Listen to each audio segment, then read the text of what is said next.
بسم الله الرحمن الرحيم.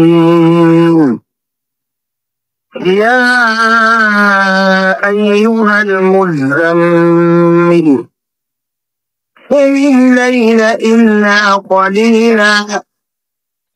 نصفه أو ينقص منه قليلا أو زد عليه ورتل القرآن ترتيلا إنا سنلقي عليك قولا ثقيلا إن ناشئة الليل هي أشد وطئا وأقوم قيلا إن لك في النهار سبحا طويلا واذكر اسم ربك وتبتل إليه تبتيلا رب المشرق والمغرب لا إله إلا هو فاتخذه وكيلا واصبر على ما يقولون واهجرهم هجرا جميلا وذرني والمكذبين أولي النعمة ومهلهم قليلا إن لدينا أنكالا وجحيما وطعاما ذا غصة وعذابا أليما يوم ترجف الأرض والجبال وكانت الجبال كثيبا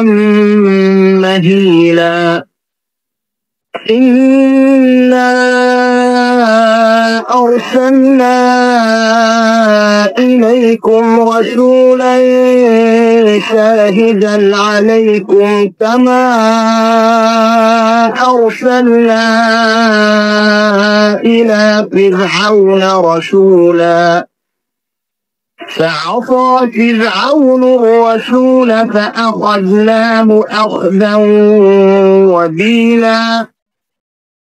فكيف تتقون إن كفرتم يوما يجعل الولدان شيبا السماء منفطر به كان وعده مفعولا إن هذه تذكرة فمن شاء اتخذ إلى ربه سبيلا إن ربك يعلم أنك تقوم أدنى من ثلثي الليل ونصفه وثلثه وطائفة من الذين معك والله يقدر الليل والنهار علم أن لن تحصوه فتاب عليكم فاقرؤوا ما تيسر من القرآن علم أن سيكون منكم مرضى وآخرون يضربون في الأرض يبتغون من فضل الله وآخرون يقاتلون في سبيل الله فاقرؤوا ما تيسر منه وأقيموا الصلاة وآتوا الزكاة وأقرضوا الله قرضا حسنا وما تقدموا لأنفسكم من خير تجدوه عند الله هو خيرا وأعظم أجرا واستغفروا الله إن الله غفور رحيم.